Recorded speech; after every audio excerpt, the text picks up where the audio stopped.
40,000 Americans die every year from preventable disease. Type 2 diabetes progresses undetected in about 30% of people. Undetected. So while diabetes is kicking your butt on the inside, you don't even know it. This is what we have to do. Right? We have to focus on the preventative measures. We have to make it cool. We have to make it the thing to do and almost a non-negotiable when it comes to dealing with our healthcare. So I want to have us picture this scenario. Man in his 40s, woman in her 40s. You know what? Everything's okay. And then all of a sudden she's at the dinner table. He's at the dinner table. Starts clutching their chest, right? They start clutching their chest. You know what? Family's frantic. They call 911. Ambulances arrive, right? They get you to the emergency room. Like the emergency room doctors, they're working frantically. All you hear is someone say, I think this is a STEMI. And for our non-medical people, STEMI means I think this person is having a heart attack. Now your family's in the waiting room and all they can say is, like, I thought he was okay. Like everything was fine. Like she said everything was good. And that is exactly how it happens. Where you keep saying, I felt fine, and then you end up in the ICU, right? But this heart attack didn't just come out of nowhere, right? There was a $20 lab test. There was a 10-minute doctor's appointment. There were a lot of things that did not occur that got us to the point where we're ruining dinner. And today we're going to talk about it, right? We're going to talk about why, and I love this stat, 40,000 Americans die from a disease that a simple checkup could have caught. 40,000 Americans. And I'm trying to make sure that you aren't one of them, right? We're going to talk about this today. I'm yours truly, Dr. Barry Pierre, host of Medicine Mondays, the author of Your Health, Your Choice, Your Future. And I think it's important to talk about why ignoring checkups can be so costly and, even worse, deadly. Because if you don't get nothing else, right? If you don't get nothing else, you'll get to the point where you understand that, you know what, I just can't blow off this appointment. Like I can't just ignore this recommendation because I'm going to pay for it in the future.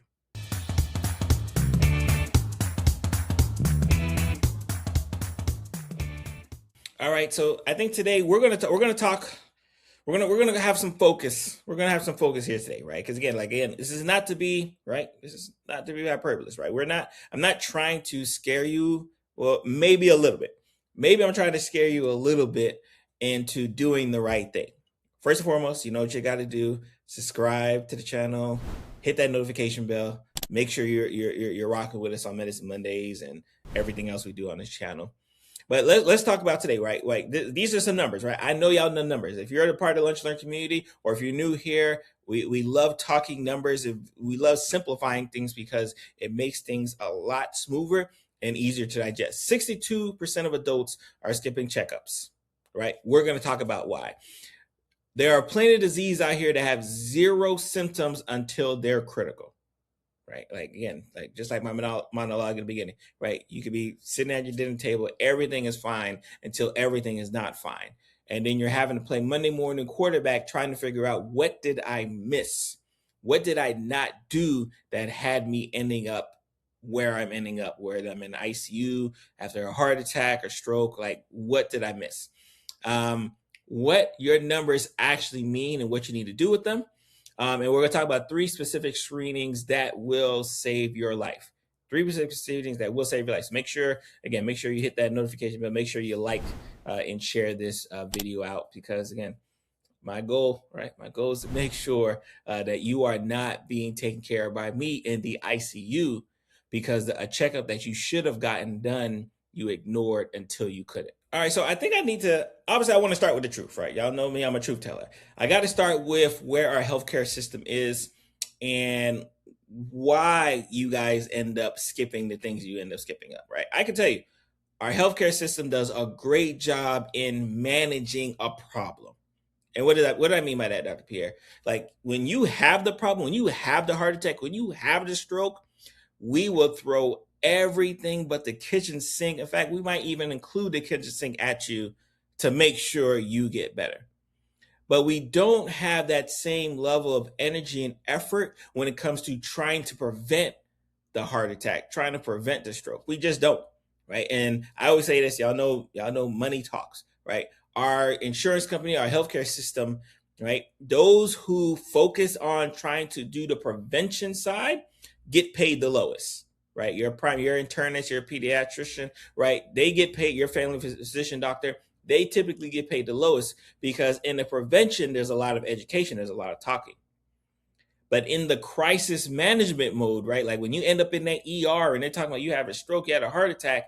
Oh, yeah, they pay those folks very, very well, right? Because for them, they say, hey, it's more acute, so we're going to pay more, right? Again, that's a backwards system to live in, but that's the system that me and you are a part of.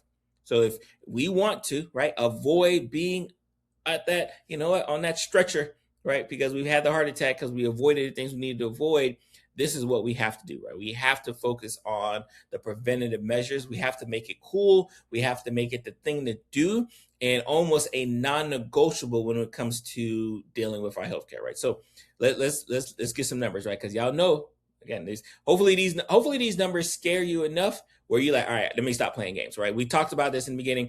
40,000 Americans die every year from preventable disease. 40,000 people are dying every single year in America from diseases that are deemed preventable, right? And this is just so you can kind of get an idea. That's more than car accidents, gun deaths, and overdoses combined. 60% of the adults are just skipping their annual checkups, right? So it's not even half the people who need an annual checkup are getting an annual checkup. They're just skipping it. That's over 100 million people. 1 in 3 cancers are caught late because of missed routine exams. 1 in 3 cancers are caught late because the routine exam that you should have done that would have caught it early, you did not do. Right? I'm talking to the folks who need that colonoscopy, right? I'm talking to the folks who needs those mammograms, right? Yes, like I'm talking to you guys. High blood pressure kills silently for years. And we talk about high blood pressure being this silent killer. Your body will do a great job dealing with the problem until it can't deal with the problem. That's what it does with high blood pressure. Type 2 diabetes progresses undetected in about 30% of people. Undetected.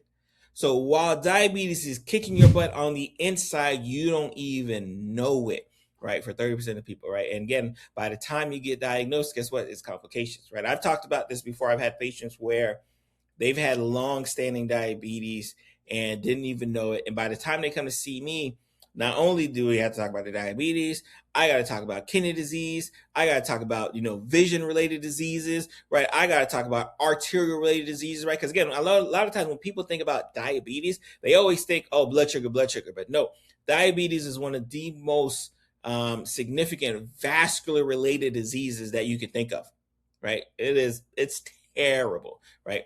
1 in 5 people have an undiagnosed heart condition, right? 1 in 5 of y'all are walking around ready to have a heart attack. 1 in 5, right? So if those numbers alone don't get you to sit up in your seat or, sit up in a chair or however you're watching this or listening to this, if those numbers alone don't get you to say, you know what, let me stop playing games, like I don't know who will, right? These conditions have 0 symptoms until they're advanced. And we said in medicine, like I always say, the problem with when a disease advances is because I have less options. If I catch it early, man, I got options from A to Z of what I can do to try to help you. But if I don't catch it till it's a late stage, guess what? My opportunities for treating decrease, my options for treating decrease, and the likelihood that you're going to have a good outcome goes down, right? You don't want that. You want the ability to have lots of opportunities, lots of options, great opportunity to make it to the other side. So let's talk about why people skip the checkups. Because I think if we can kind of get an idea of like why a lot of y'all are skipping these checkups. Remember, 62% of y'all are skipping them. Why so many are skipping the checkups? Then we can change that attitude, we can change that behavior and get better, right? So this is the first one, right? Fear of bad news. A lot of y'all are so afraid of what you might hear. I talk about this all the time. I have patients who say, Oh, doc, I feel great. I'm on no medications. And when I ask them, oh, when's the last time you see a doctor? They look up in the sky because they're trying to think of and it's usually like 5-10 years. So a lot of times it's not that you don't have any medical issues. You've just been avoiding us so much that we haven't had a chance to tell you that your blood pressure is high. We haven't had a chance to tell you that your cholesterol is up. We haven't had to tell you that your thyroid is out of whack. We just haven't had a chance to tell you these things because you've been avoiding us, right? But again, you watch Dr. Barry, so you're gonna make sure of that. Fear of cost, right? And this is a big one, especially for my uninsured, but more importantly, my underinsured patients, right? Like there's stats all the time that'll tell you that a lot of us are one medical emergency away from bankruptcy, right? One medical emergency away from bankruptcy, right? One copay that's needed for an ER visit, one copay that's needed to, for that surgery that you desperately need. That's all it takes. And that would set you and your family back for a year or change, right? So fear of cost is definitely a big one, right? And of course, especially in our care system, if you don't have insurance or if you're underinsured, you know what? You're going to have less services, right? Unless you know what you're doing. Fear of doctors. 1 in 3 people actually distrust the system that I'm a part of. And we talk about medical distrust all the time. I talk about medical misinformation, disinformation that's out there all across social media. A lot of that is born from the fact that, you know what? I don't trust who the person was deemed as an expert. Or I don't trust the system, right? Especially if you're Black, especially if you're a woman, right? I don't trust the actual system of medicine because it has done me wrong. So if I don't trust the system of medicine, I definitely am not going to trust, the folks who work in it, AKA the doctors and nurses, right? That ain't going to happen, right? Fear of wasted time, right? So again, a lot of y'all think y'all are so busy. Think you're so busy that, you know what?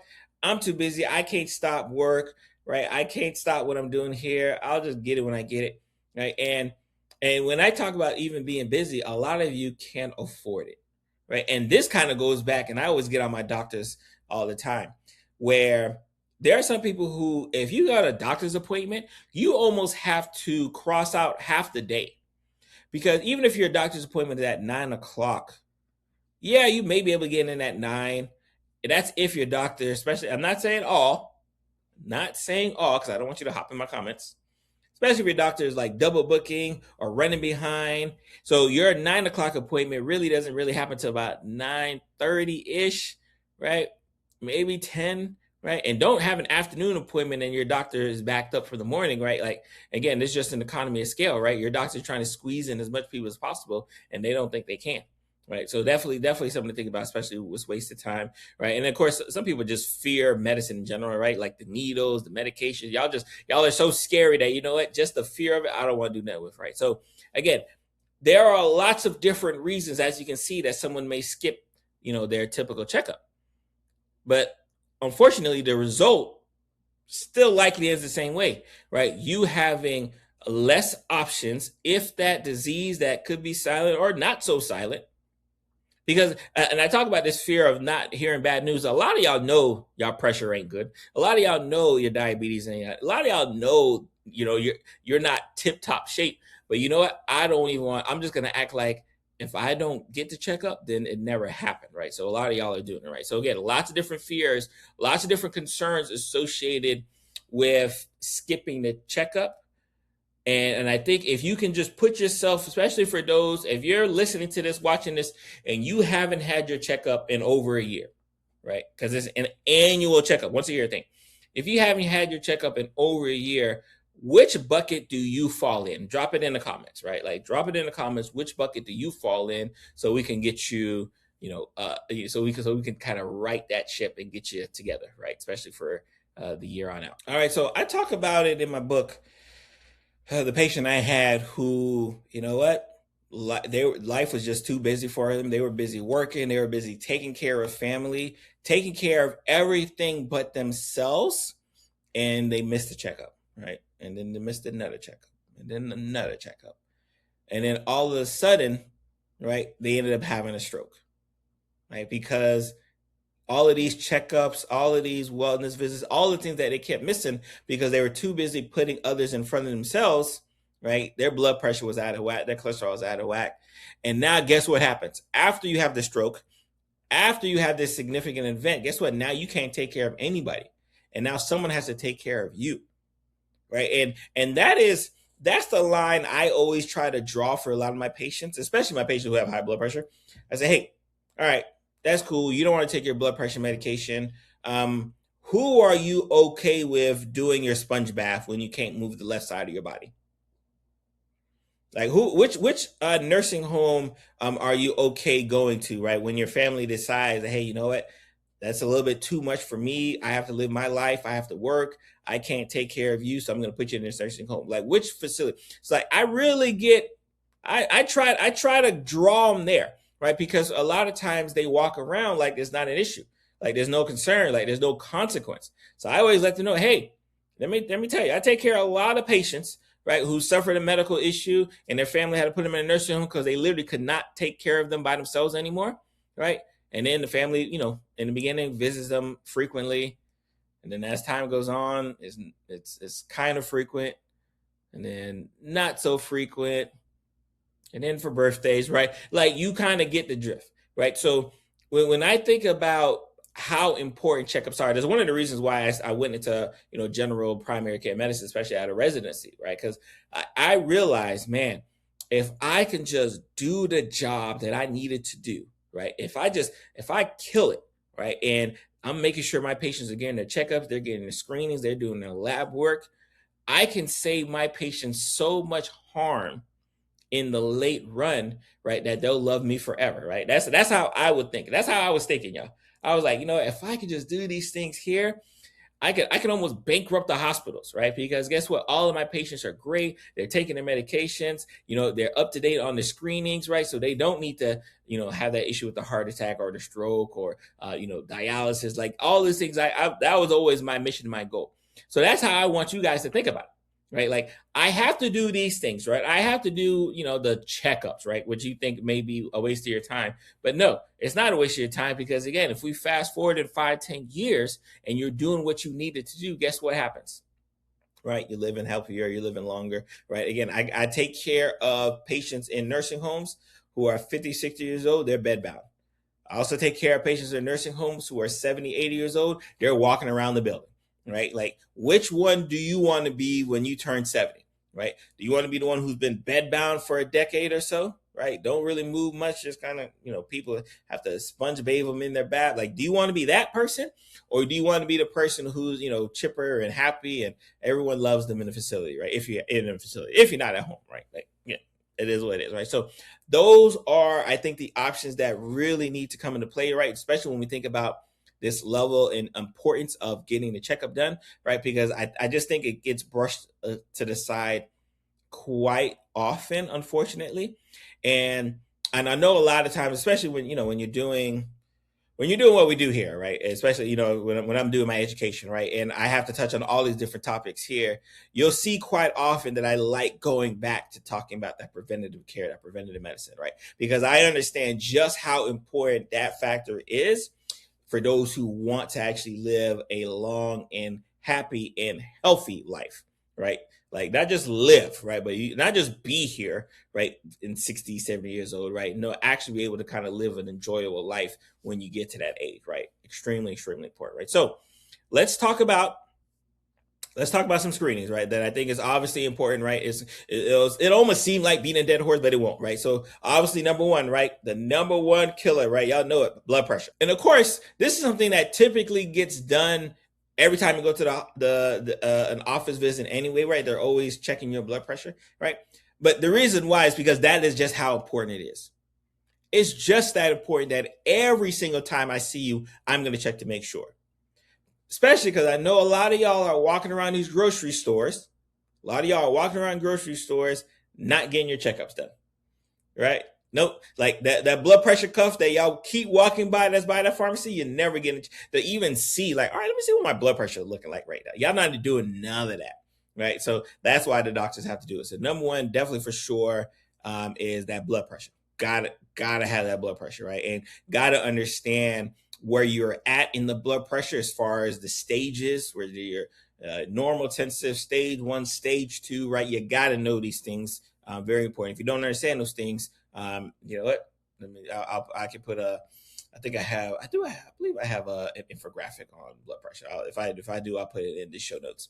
Cholesterol, right? Again, those are the people who feel great.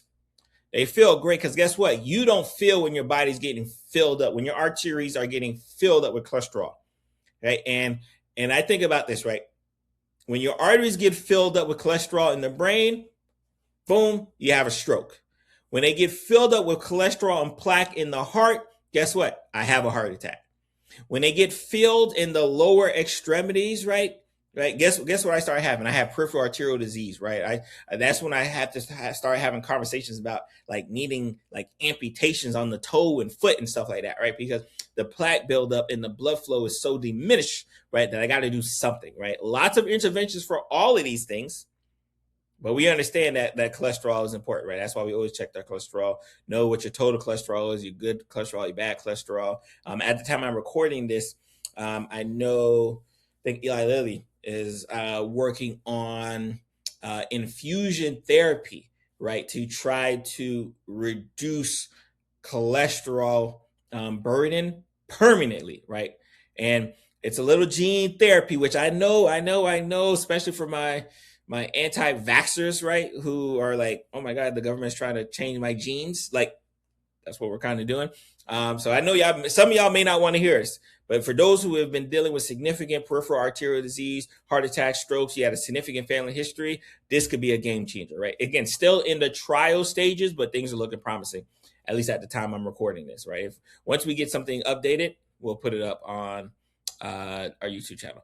Obviously, diabetes, like, I don't have to tell you, right? Honestly, for me, diabetes could be number 2, right? As far as things to be concerned about, right? Number 1, depending on the day you catch me, right? Because if you think about it, especially when I think about this analogy, right? Diabetes and hypertension, right? 2 barbells, right? When I think about increased risk for stroke, diabetes, hypertension. Heart attack, diabetes, hypertension. Kidney disease, diabetes and hypertension. Vision loss, blindness, diabetes, hypertension. Dialysis, diabetes and hypertension. So just so you can kind of get an idea just how significant not making sure your diabetes and hypertension or blood pressure is right. Like that's how important that is, right? So you understand, right? You gotta have those two. You gotta have those two. Those are some screening. Those are the 3 screenings, right? That if you can only choose 3, if you can only choose 3 screenings to get, under your belt, your blood pressure, your cholesterol levels, and your diabetes, especially if you're diabetic or not, right? Like that, you got to make sure, those are the things at hand, right? So before we get up, I like to burst some bubbles, right? I like to burst some bubbles, get some myths up out of there, right? So myth number 1, especially for those who keep avoiding the screenings that will save your life, not can save your life, will save your life, right? Like, imagine how bold someone like myself has to be to say, hey, if you do this thing right here, it will save your life. I can assure you that if you get your regular checkups and, your doctor does what they need to do, your life will be saved. I can 100% guarantee that, right? Because that just is what it is. So let's get the myths out of here, right? So we can debunk all of the lies you have been telling yourself to try to avoid seeing this. Number 1, I feel fine, so I don't need a checkup.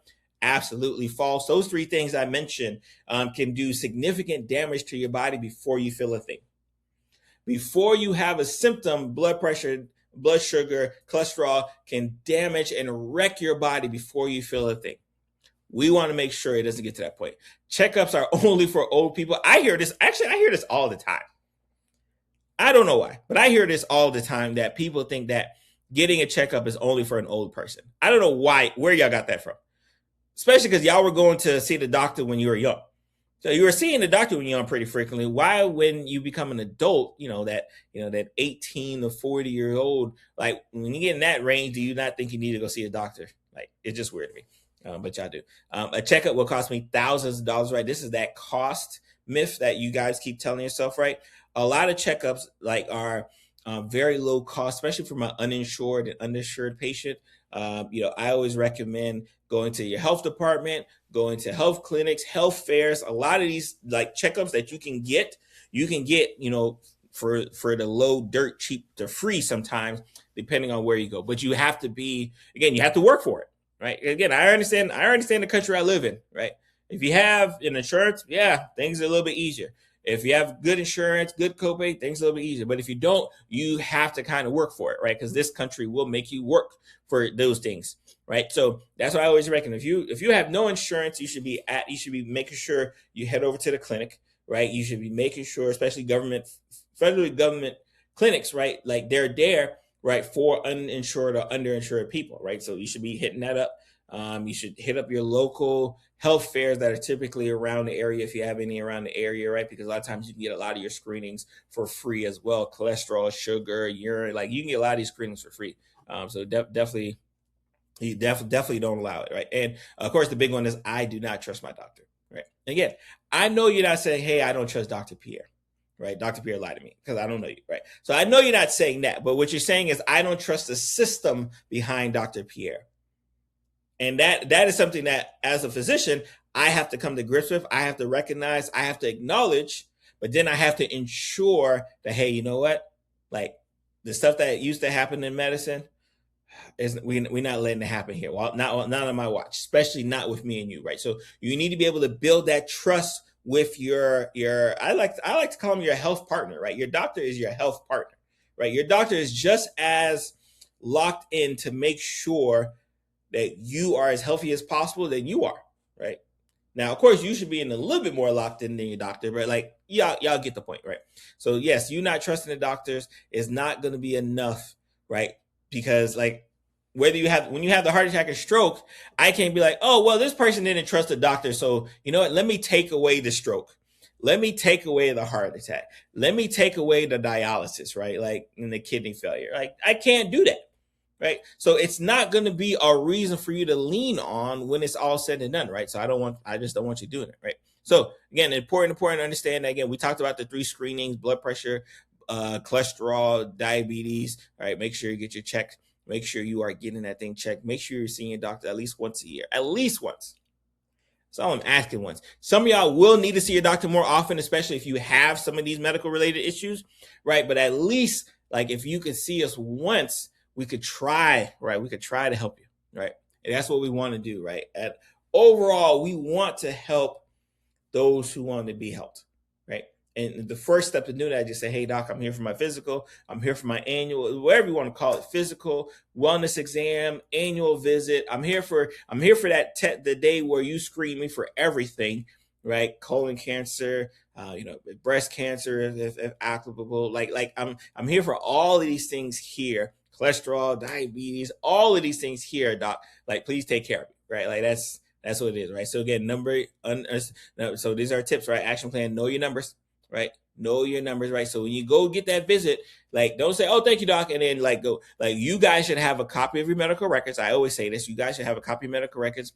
You should guys be able to know what is a good baseline for you. Right, like, hey, what is normal for you, right? Because what's normal for someone else may not be normal for someone. Like, what is normal for you? Understand what they mean. Ask your questions. Don't hesitate and leave that doctor's office not asking the questions you need to ask. Ask your questions. Make the plan based off your results, right? If you need a follow-up plan, if you need to see your doctor a little more frequently, if you need to change your diet, if you need to take that medication that they've been trying to send to you that's like $4 at like Walmart and stuff, go ahead and do it, right? And then get you an accountability partner. Y'all know I love accountability partners, right? Because they help you get to where you need to get to, right? So let's talk about our challenge for the next 90 days, right? Next quarter, for the next 90 days, right? Number one, right? For the first month, I want you to get those screenings: blood pressure, sugar, cholesterol. Get your appointment on the calendar, and then make sure you're telling someone to do it, right? That's for the next 30 days. I want you to do that. The next 30 days after that is making sure, right, you're following up on your blood work.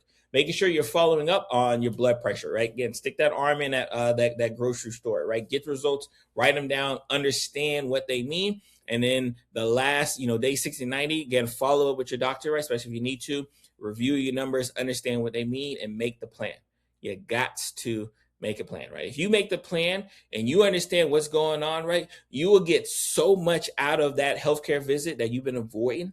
You'll get so much out of that healthcare visit you went that you'll be like, man, what was I doing? Like, what was I doing all this time trying to avoid it, man? So again, That's it, man. We got to get our checkups done, right? Like, no ifs, ands, or buts about it. If you have not got yours done in the past year, take care of that like ASAP, right? I am yours truly, Dr. Barry Pierre, host of Medicine Mondays. I'm gonna see you guys next week.